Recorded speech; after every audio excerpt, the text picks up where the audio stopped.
Boy, ladies and gentlemen, it's another one of those fantastic treats. Yes, indeedy, it's Agnes Vivarelli and Dan RadioStyle together again. What? How can that be so? I know. It's crazy. Where does this happen? How does this happen? It's a black hole, spins up, just the right amount of mojo, gets together, and bam, there you go.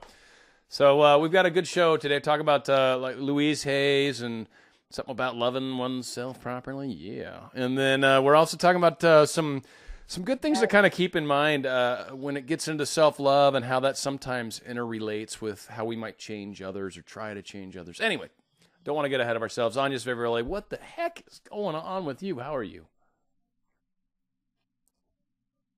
I'm good. Oh, yeah. Sorry. I was going to let you talk a little. Enjoying. Yeah, I saw that comment under the last YouTube. Yeah. Is that what you're referring to? Yes, of course, of course. So yeah, no, we're. You should say to me, don't talk while I'm interrupting. Is what you should say to me, Dan. I've been shushed more times in my life because of my voice. Like I say, it's apparently at such the right pitch that it not only travels through walls, but it travels through time. Yes. Anyways.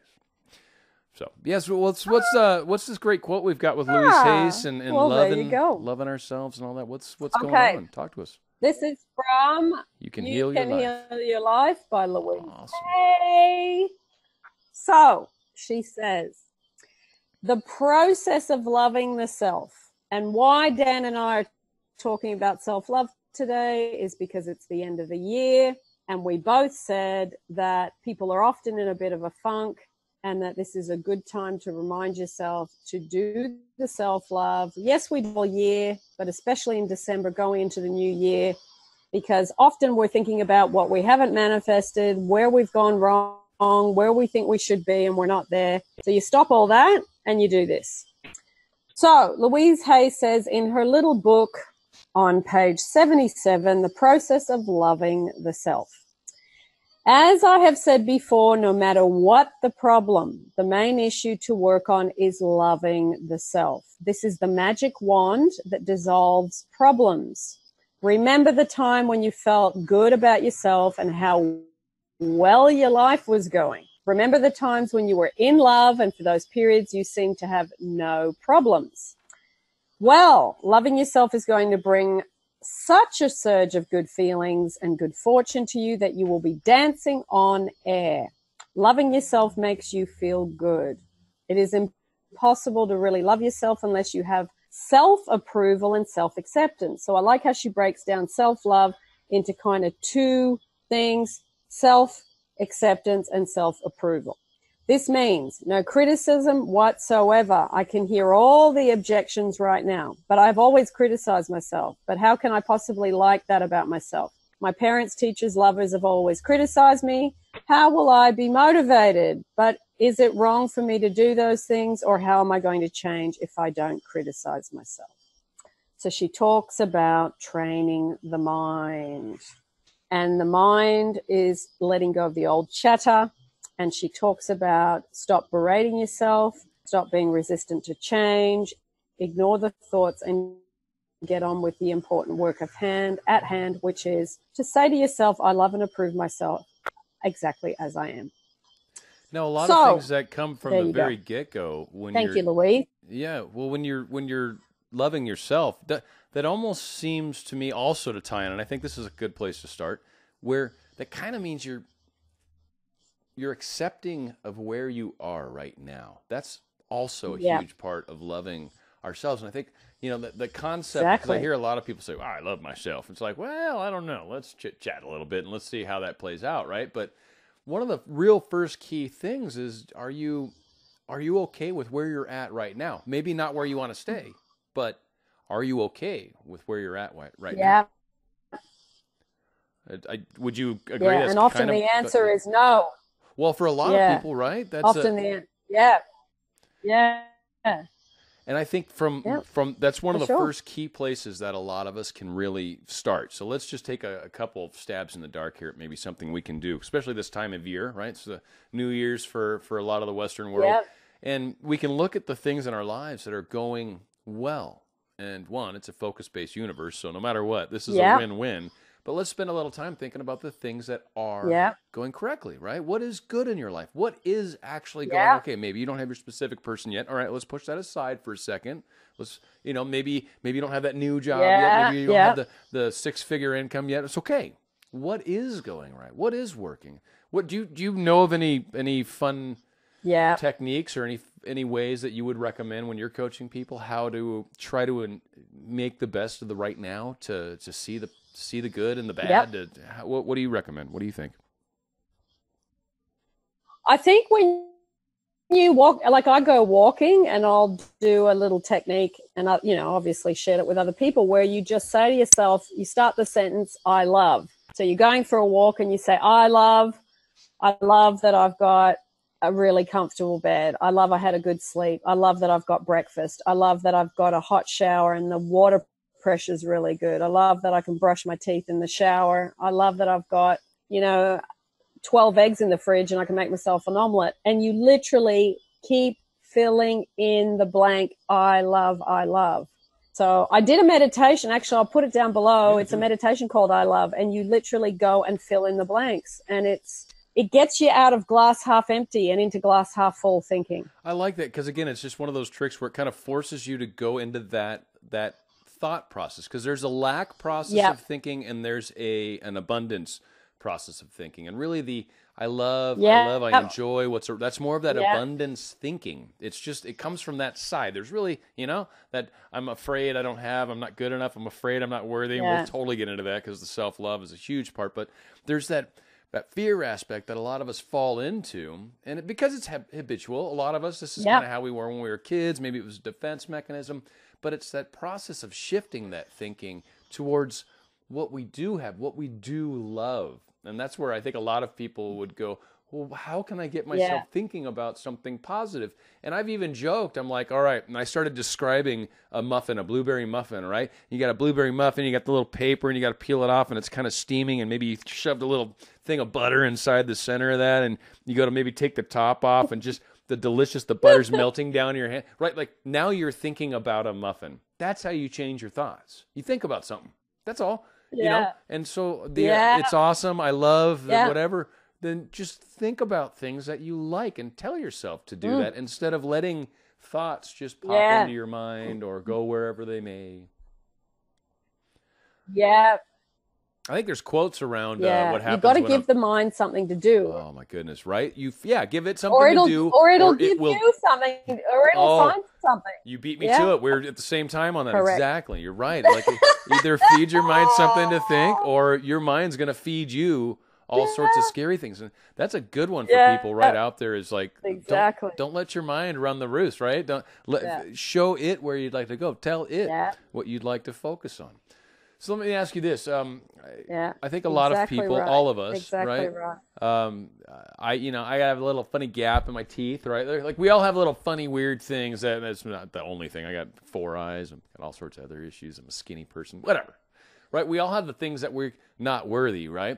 So how do we get ourselves to shift into a place where we really can appreciate the fact that I'm not overweight, and the fact that my teeth are not perfect, which gives them character, and the fact that I wear glasses, which I don't know, I haven't got a good one for that yet. But whatever, some people like glasses. Maybe they make me look smart, right? Maybe that's the thing. But what do you recommend? What's your thought process? Yeah. Well, I think it's when you start going into, I've got this or I've got that. And usually that stuff comes from childhood because you got picked on at school because of those things. Right. But school was a long time ago for a lot of us, and those people aren't there anymore. It's you doing it to you. So you go, okay, again, rather than going, for me it was I had, a funny nose, I had freckles, I had curly hair. They were my top 3. Yeah. So it's like those things today are what make me me. They make me a little bit unique, like you with the teeth, and you just go, I don't really care about those things anymore because I love myself enough that I just think, who cares? Like, everybody's got something. Right. So why don't we just appreciate our uniqueness and our idiosyncrasies, that we don't all look like a bunch of robots coming out of an egg carton and we're all the same. How boring would that be?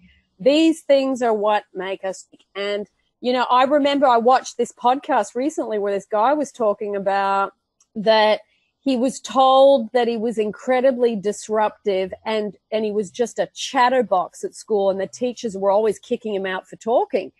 Now, he was on this podcast and he was saying he now makes millions of dollars because he is talkative and he's a radio show host. So he turned the thing that he was picked on for into, you know, he turned it into a pearl. So yeah. I think you got to look at those things and say, my things that I think are whatever about me, they are the key often to my uniqueness that will create not only people relating to me, but also it will help other people accept themselves when you share what things you don't think are good about yourself or what things you thought weren't good about yourself. I mean, who really cares about physical things? It really, at the end of the day, it's so unimportant how we look. We look how we look because we're born from these two people. You know, they gave us that. We can't go, I want to be, you know, you're 5'4" and you want to be 6 foot tall. I mean, you could probably try Neville Goddard's Imagination Creates Reality, see how you go with that. I've had people but what's wrong with being 5'4"? That's a tough one for me. Yeah, 164. That's a perfect tie-in, and not to mention, I've written down 3 other questions, so we're going to circle around here for a little while because you hit on some amazing things. But I've literally had, and this ties into where we're going to go, but whatever, I'll lose this one. But if people talk about wanting to change, like the fact that I'm 5'4" is such a bitch an example. I'm 5'4", how can I be 6 foot? I've had people ask me that, and it's like, I get, like you're saying, there are law of attraction techniques. Me too. But the very premise of looking at yourself and trying to change something in such a significant way, like I've got 1 arm, I want 2, or I've got 2 arms, I want 3, like you're the way you are for a reason, I guess, right? Let's start with kind of acceptance of right here, right now, of who I am right now. The fact that I got crooked teeth and 4 eyes, and the fact that you know, hair's starting to thin a little bit back there for me too. Like, you know, it's happening, man. That's part of growing older. I can't fight it. I can't hate it. It's an issue of realizing. It's part of growing old, right? And we're more than that, and that's the thing I think that's so hard for so many people is you get more than caught up. Yeah, you get caught up on the fact that, well, yeah, but Kathy Sue is very pretty, and Dominique over there is so perfectly slender, and she's got the big whatevers, you know. I mean, like, whatever the thing is. What you are is perfect. You are exactly what you are, what you were meant to be. Yeah. And by embracing and loving that, you exude an attractiveness, a sexiness, a level of it takes. I agree. It could take a 5 and bump you up to an 8.5, 9. Like it's that big a difference when you feel it from the inside. Whatever's on the outside, you could have that big giant pimple right in the middle of your forehead, and you're talking to your SP, and he is so enamored by you. He might see it, but then he's back to your eyes, and he's like, "Dude, like I fell in love with her." Like, there was one girl that touched my soul in ways that no one else did. And when I first met her, she had just gotten some sort of nose job done. And it wasn't for cosmetic reasons per se, as much as to fix sinus issues. But her face was black and blue. Her eyes were black and blue. She had this giant white gauze on her face. And I looked in her eyes and I'm like, this is the most beautiful woman I've ever laid eyes on. And it was just weird. I mean, it was just funny how we met and the way things played out. So it doesn't matter what perceived ugly thing that we all have. All of us have insecurities. Yeah. Some of the most beautiful people I have ever known. I've known a lot of great people. I've been in theater. We do. Like I've dealt with people that were just oddly attractive. They are so insecure too. All of us are. Right, Agnes? You're the same one I was just referring to. Seconds ago. No, that's true. And I think, you know, I get probably 10 emails a week about people saying, how can I change my looks? And I think, and it's for men and women, and I think, well, hang on, what's behind the request? Right. You know, why are you wanting that? You know, you can have and want whatever you want, but when I hear that, I think, hang on, this is a warning warning sign. Right? Here's someone that's not practicing self-love. Usually they start their sentence off. Tell me if I'm wrong, but the very first sentence of the email is, I've been, well, first off, you're wonderful and I love you and I've been watching you for years. And then there's the whole, I've been practicing self-love but this, and they go into this whole long thing. Now, this reminds me, because I've got a great quote, and this ties in, whether we talk about it specifically, but this is Neville Goddard. This is from Your Faith is Your Fortune. And the quote is, change your conception of yourself, and you will automatically change the world in which you live. Do not try to change people. They are only messengers telling you who you are. Revalue yourself, and they will confirm the change. It's the way to change this perception that we're missing, we're lack. Our SP isn't interested in us because of X, Y, or Z. So many of us have actual things fill in the blank, and there is a thing that pops into our head every time. Just say it to yourself right now, my SP's not with me because, and you will find yourself filling in the thing that you really need to learn to appreciate and wrap your arms around and give a hug and love. Because the way you're going to change these outer reality that you're looking to change, this outer circumstance, this thing that you're lacking, is going to come through loving yourself, through appreciating who you are right now. Right? It's just, it sounds so simple, and to so many people, you've heard it too. I've heard it too. And that comes through mental diet. It truly does. Neville Goddard, I think, talks about it a great deal about how much of these things everything comes from within, right? Everything outside of ourselves comes from within. Yet so many of us put our power in something outside of ourselves to make us happy or to make us feel good or to make us feel, they just make me feel whole again. And it's that's a red flag to any of the coaches in the world that, whoa, something to make you feel whole again? Well, it's not that. It's, no, hang on. Let's back up to this key thing you just said. Make you whole again. You're maybe not coming at it from that place yet. Now, you've been coaching crazy, but I would imagine that pops up all the time. Well, I get emails where people say, look, I don't care about anything else. I just need her. Or I don't care about anything else.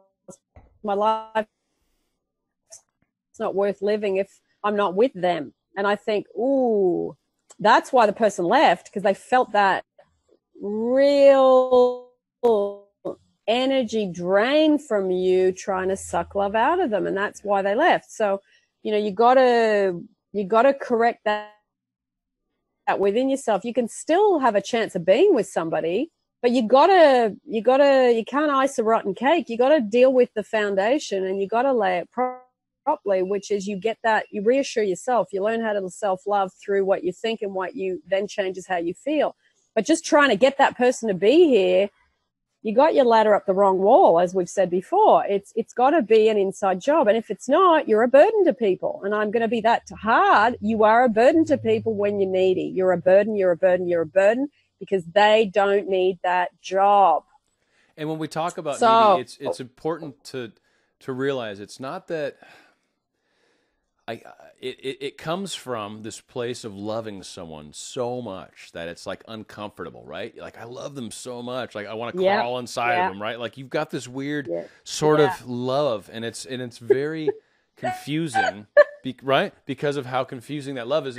But at the same time, it's that holding on so tightly, that's so strong of love, that actually causes you to want to control the situation, and that, I think, is where it becomes dangerous, and that's where the neediness kicks in. It's not that you're wrong, so I don't want it to sound like that. I want this to be meaningful to a lot of those that are out there. Like, what is needy? It's that I'm trying to control things that really are not in my control. Just be you. Just be love. Be in love with this person. And enjoy the experience rather than control the experience. Is that all the crack I smoke? Should I stop doing that? I agree. I agree. And you're stuck. No, I think smoke some more, because it's working well for you today. Nice. That's so. She's in the middle of summertime right now. We're in the middle of winter. Send some to me, FedEx in Australia. I love it. I love it. That's so funny. It's so funny. He said to explain all the kangaroos. Yeah, Mate. I love how we're always different places. Kangaroos, yes. I haven't seen any today. What? Really? I am going They're just to normally Uluru. just hopping around, though, right? They're not hopping around, No. but I'm going to Uluru. I've had this dream to go to the center of Australia, because Australia is like a donut with a big rock in the middle, which is called Uluru if you use the Aboriginal word. It's called Ayers Rock if you use the Western word. So Uluru is where you see the red earth and the electric blue sky, and it's 43 degrees there at the end of January, which is, you double it and you add 30. What's that? 86, 96, still open. 126. That's You still got it 109.4 open? degrees Fahrenheit. 109, 110, 110. Yeah, it's gonna be Hot. like, it's gonna make my hair curly. Yeah, I think if I'm But going I to say it, thought I'm going to say it British. to In go there. British, it's bloody hot.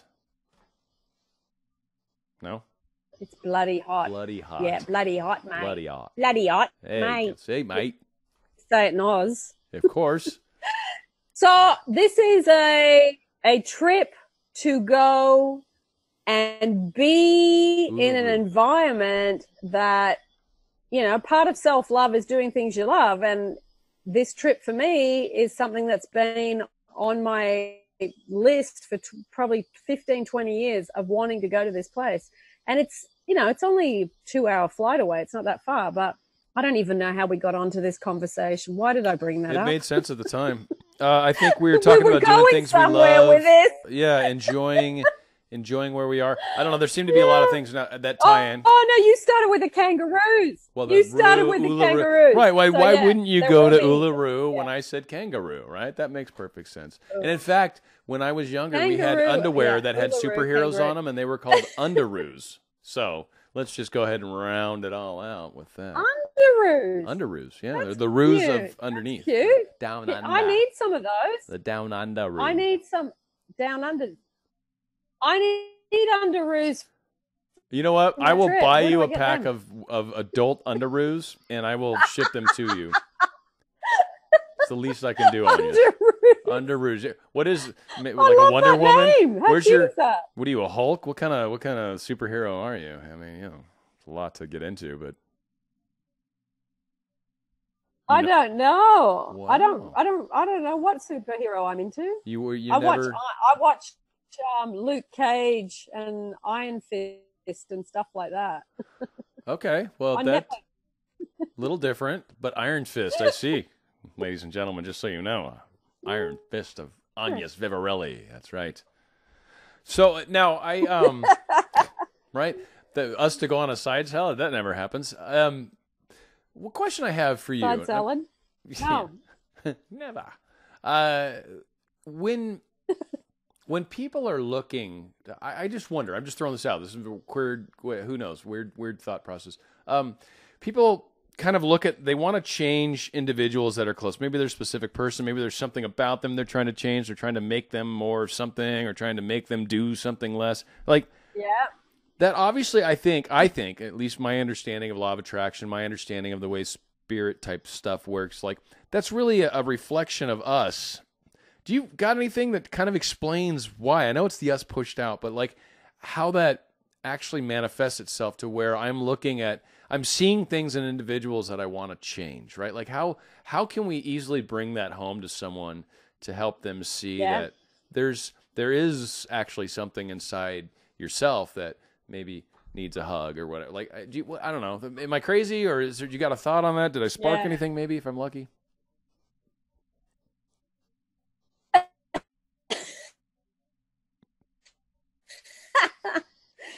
Well, yeah, I think you're right when you say everyone's you pushed out. So things don't group around you in your little orbit unless you've got some tentacle that sticks to it, like a lizard with a tongue catching a fly. It brings it back. So it's the same.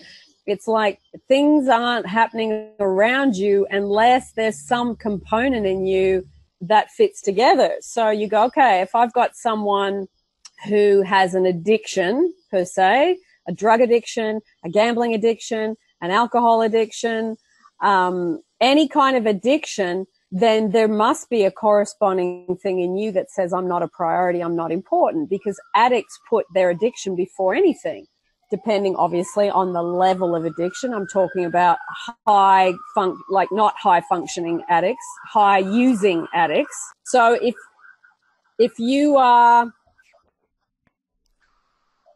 in a relationship or trying to have a relationship with an addict, then you have to have the corresponding belief that I'm not deserving, I'm not worthy, I'm not a priority, I'm not important, I don't matter. I'm not saying you have all of those, but you definitely have one or two of those fairly strongly to have the experience of that on the outside. So you always use what's in front of you to dismantle stuff within you, which is really good. Instead of going, addict, they need to stop, I've got to get them to stop, they need to go to AA, they need to go to Narcotics Anonymous. You just go, hang on a minute, why am I here with this around me? What have I got going on? And you start to dismantle you. Stop looking at them dismantling or them changing. I need to work on, I'm a priority, I'm loved, I'm wanted. And you've also probably got the belief that people are emotionally unavailable, as in the person I want to be with is emotionally unavailable. Otherwise, you wouldn't have an emotionally unavailable person in front of you. So if you can pull everything back to you. So let me ask the hardest question, the hardest question. I think this is the question that a lot of people face, and you don't have to answer it because it is. I think it's tough when you're at that place where an individual fulfills a you pushed out scenario that really is a self-love issue. Right. So in your case, the example you give, and I think this is a very similar example to a lot of people, right? Like, so I don't love myself enough necessarily to have someone that puts me as a priority. So very, very easily addictive personality is a great fit for that. That's a perfect match. And then on top of that, I want to be with someone that's not maybe emotionally available, which addicts kind of are as well too. So do we address that? So once we do address it, I should say, I guess it's possible that, I don't know, I'm just throwing this out, I'm just whatever, you help me with finishing this thought process off, but I guess it's possible that this individual could change once I change myself, if they want to, I guess, right? If that's part of their plan and they don't want to keep being an addict. Or do you kind of at that point almost force yourself into writing that list of things I want from a specific person, because the person that I've currently got on the pedestal is probably not going to change. Maybe if I really truly want love, maybe. So I don't know. How does that, because a lot of people out there, that wrestle with that very question. Like, at what point do I look at it at like, they're not accepting this change that needs to happen because I've worked on me and I'm not okay with this anymore. So I know, that's how I know I fixed this internally. So do I then, like, how do I know when that, I don't, because we tell everybody from a standpoint of coaching that, you can manifest anything you want, but there is kind of limits to that. Kind of. I mean, I don't know. Talk to me. Because I think that's the hardest question. So if you want, whatever, talk to me, Goose. I think in that case that you're talking about, you do your internal work, you can imagine and have the power of imagining and faith and belief, but there's still a percentage, and I know people don't like hearing this, but there's still a percentage where it gets rejected. And, you can use that to beat yourself up and go, well, I'm in the 15%, or you can say I'm in the 85% because, often if people really do their self-love, things work out. But in the case of what you're saying with the addict, you do your change, you project love out to them. They then go, I'm going to accept that and change, or I'm going to stay like a stick in the mud and I'm not going to change because I don't want it. So you've got to accept that people have got free will. They are not under the power of your control. And I'm going to make that very clear. And I know people get the shits with me when I say it, but you can have power of influence, but you do not have power to control. So while we're on that subject, that is life. The other hardest question. We cannot control other people. Amen. Yeah. Amen. And I think the other tricky side of that, and I just want you to touch upon it, please, pretty please, if you could, because this has been, I think, the other sticking point for a lot of people is if, then everything's us pushed out, yet there's this scenario where somebody is able to reject the influence that I'm suggesting to them, right? Because that's about all this comes down to is an energetic influence, right? And they always have the option to say no. And I think Goddard says specifically it reflects back on you.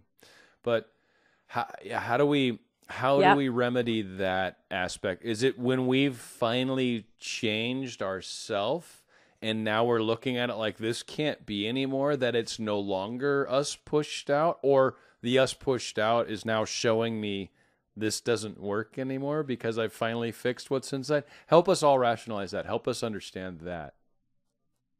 That's a really good question. I think you can, and there are varying degrees of how much people believe and how much people have faith. So that's going to have a big impact on things. Absolutely. And I do see, Dan, that through coaching, through people earnestly working on their self-love, not people going and do my self-love because I want to get that person. And I think that's a big, big, big reason why people do not get their specific person, because they're still doing it for them. And the universe feels whether you're doing it earnestly or whether you're still doing it to try to get. That's why I see people fail. Because that one thing is and yes, and Dan talk about self-love and Louise Hay and all these people, but I'm still really doing it because I just want to get my specific person. And that is still about you putting someone on a pedestal and still trying to get love from them. And you got to be honest with yourself. You don't have to be honest with everybody else, but you got to be honest with yourself. Am I still doing that? And the people that are still doing that are the ones that fail. Those are the ones that I see fail, because that person still feels you're putting them first and you're putting yourself second. And that is a lack of self-respect. And that lack of self-respect brings you the evidence of it. Man, I think you're right on the money with that. I think you're right. Like, because it's so easy for many of us to kind of look inward and not really be fair or honest, or maybe taking into account the fact that things are kind of us pushed out, right? So if I'm still experiencing this weird scenario, that somehow it's them, because it's easier to say it's them. It's easy to put it outside of ourselves. But to your point, when we finally get ourselves to the place where that's no longer acceptable, meaning that version of us pushed out is no longer applicable, doesn't exist anymore, that aspect of me pushed out is gone, then one of two things happens. Either the situation kind of dissolves just on its own, like you will get to a point where you're like, you know what, F him, or he'll say something stupid and you'll be like, screw this dude, or someone will start talking to you that just like catches your attention and you'll be like, why do I feel guilty about this? What, right? That'll happen. Or they'll suddenly not be an addict anymore. But one of those two things, when you've really finally resolved your internal struggle, when you finally do that, that is how your external world will manifest itself, which, God, that brings me back to this. I want to say the quote one more time. Change your conception of yourself, and you will automatically change the world in which you live. Do not try to change people. They are only messengers telling you who you are. Revalue yourself, and they will confirm the change. Either you won't want them anymore, or you will, and they'll change, and it will work. That's what'll happen. One of those two things, right? I don't know. And what's his name? Not what's his name. Everyone knows what's his name. Dr. Hugh Len is a perfect example of that. What's his name? So what did he say? What did Hugh Lang? Is that what you said?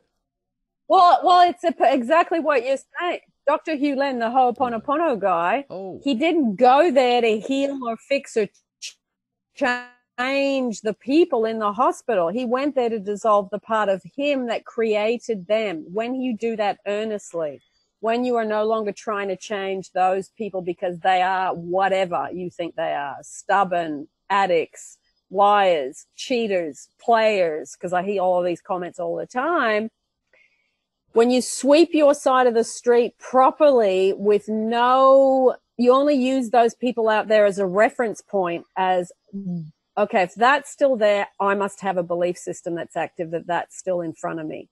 You quickly, as best you can, correct it through affirmations, self-love meditations. As Louise Hay said in that reading, problems dissolve when you work on your self-love. You work on your self-love, the problems dismantle and dissolve. And like Dr. Hewlett, he worked on himself, he worked on his anger, he worked on his rage, he worked on his hostility, he worked on his aggression. And those people slowly, one by one, left his life, because obviously he didn't want to have it. It was a business relationship. It wasn't a personal relationship. So you're not wanting people to hang around. Bringing in some money. Yeah.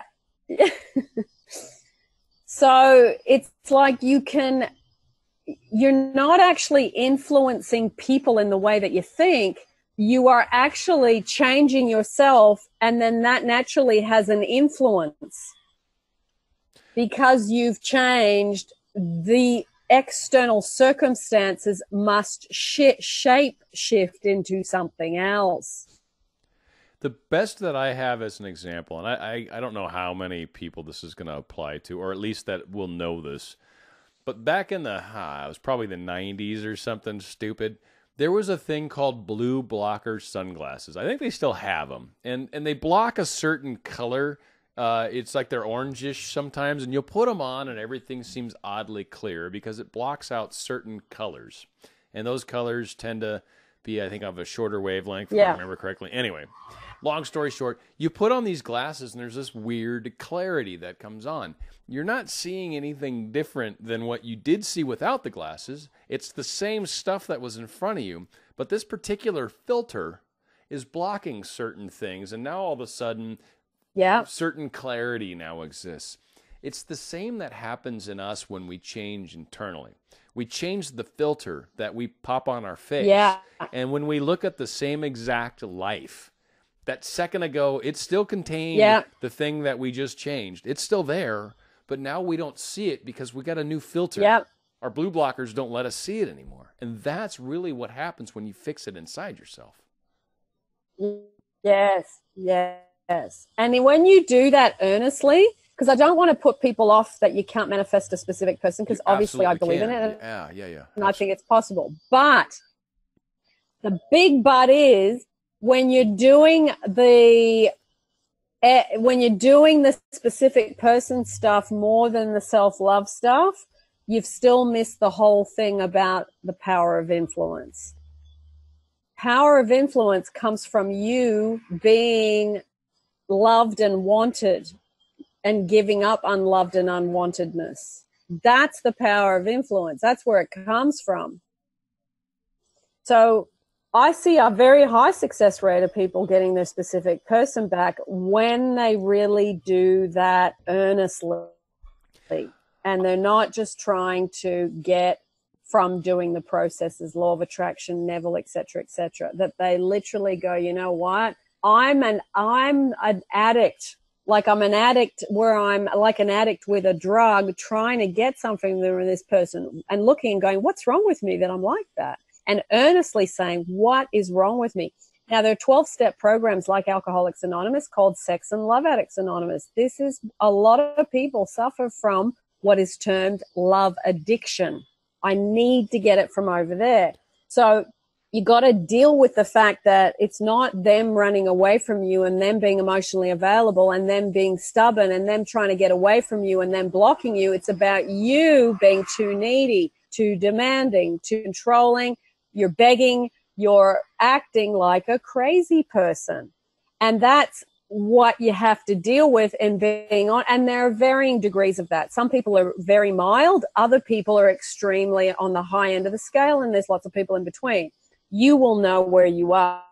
But in saying that, I do email coaching. Some people don't know where they are. They actually think they're doing okay, but they're doing, they're texting someone 100 times a day. That's not that's cool. The thing. So you got to be able to really, truly look at what you're doing objectively. And I truly, I'm with you. I've found a lot of people like those that text a lot. Like, what's a lot? Like, did you text them more than twice and didn't get a response back? Like, oh. Like, yeah. right off the bat, just a whole chunk of our audience went, oh.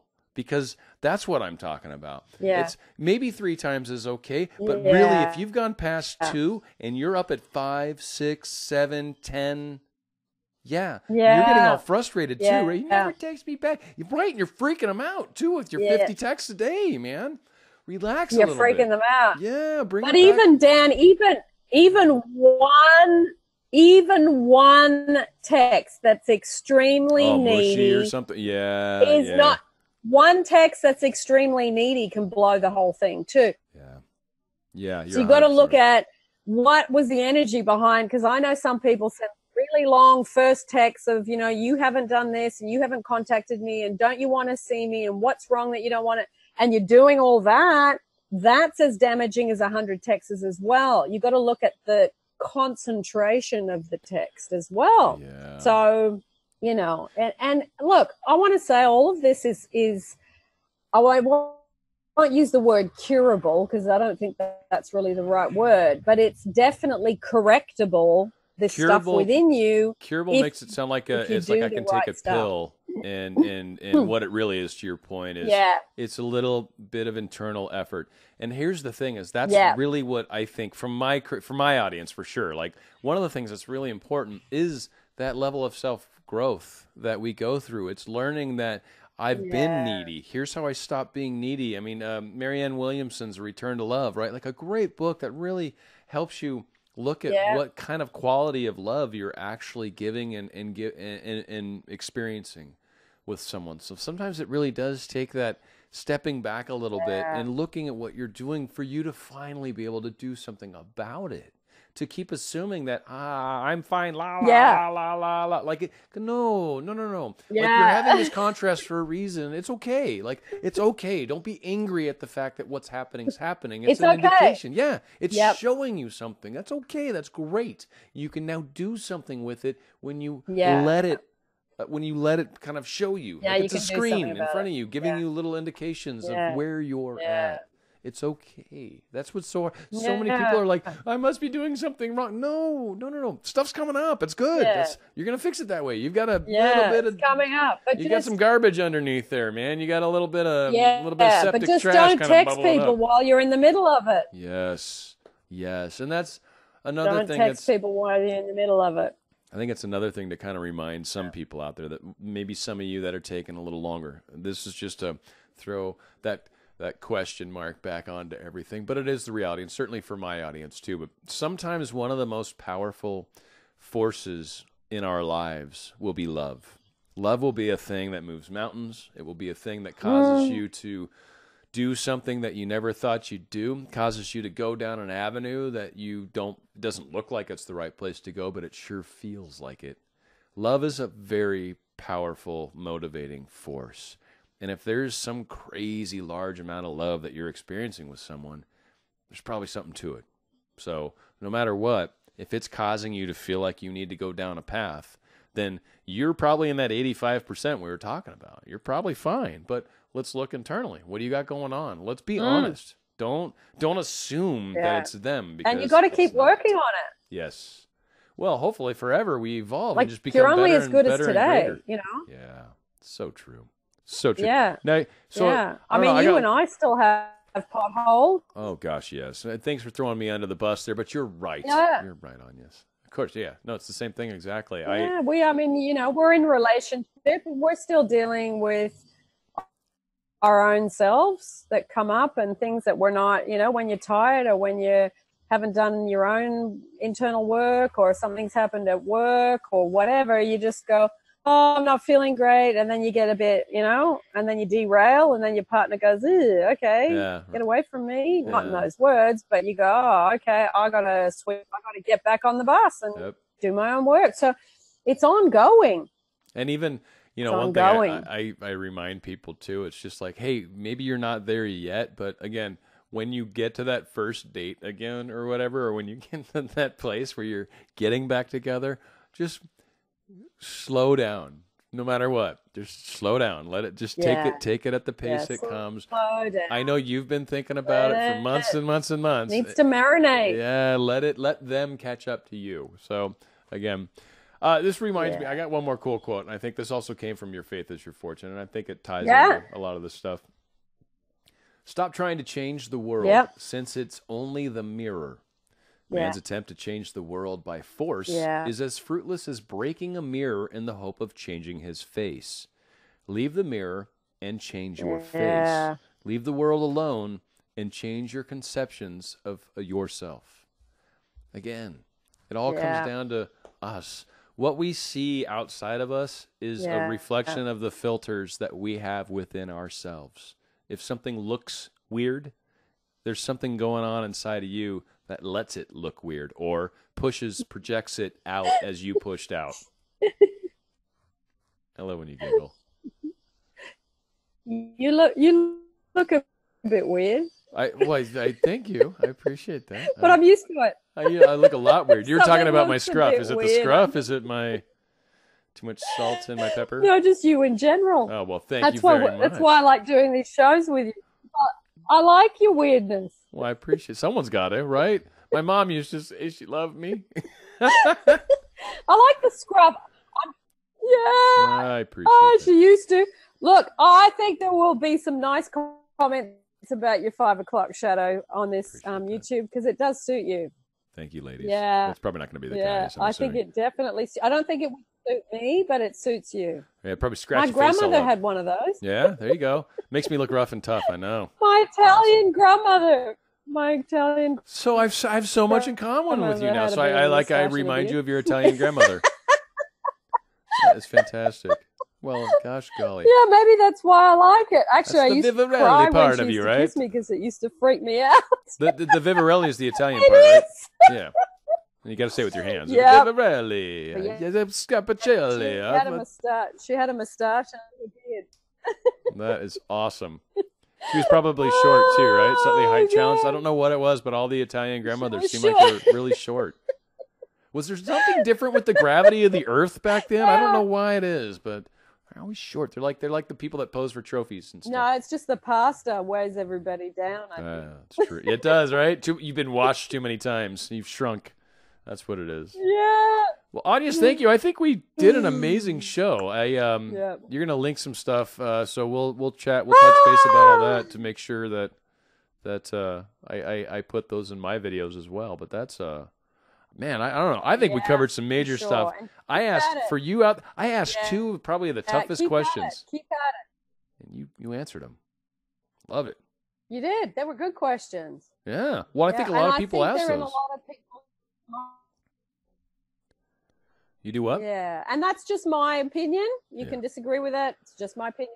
Well, it's just my opinion. That's just me. You know what? I'm not saying that's the whole law of attraction viewpoint. It's my opinion. That's it. And here's the other thing, too. That's all I got. You and I are doing the best we can. We're offering our understanding to the best of our abilities. Someone might have said something that's slightly different. Maybe you read it a certain way.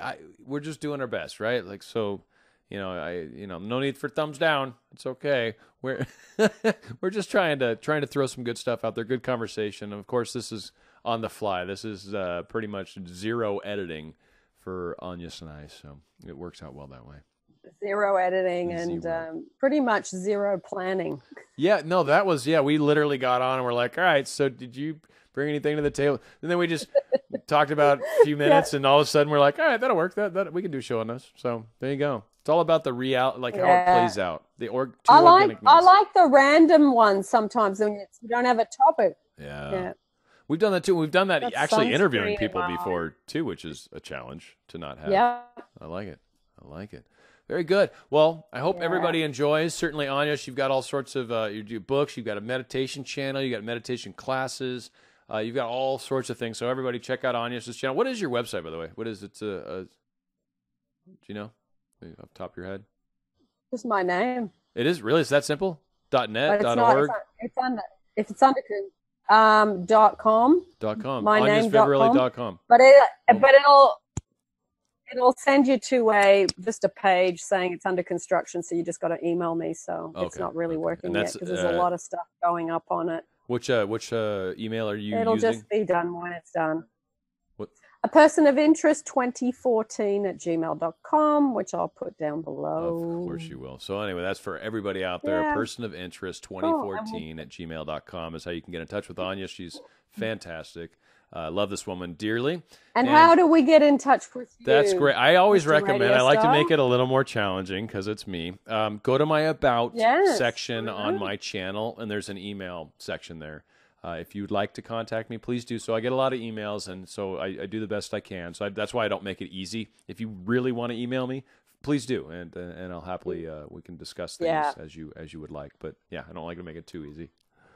People just email just to email. Don't make it easy. Gosh, yeah, I saw the sunshine today. It's like, oh, that's fantastic. All right. Yes. Well, it's a wrap. Cheers, mate. All right, cool. Well, thank you, Agnes, for everything. We will talk again very soon. I think we're trying to do these a little bit more often than we've done in the past. So we'll see if I can hold up on my end of the bargain, because frankly, it's me that has a hard time. People, it's not Agnes. Agnes is super and incredible and one of the greatest.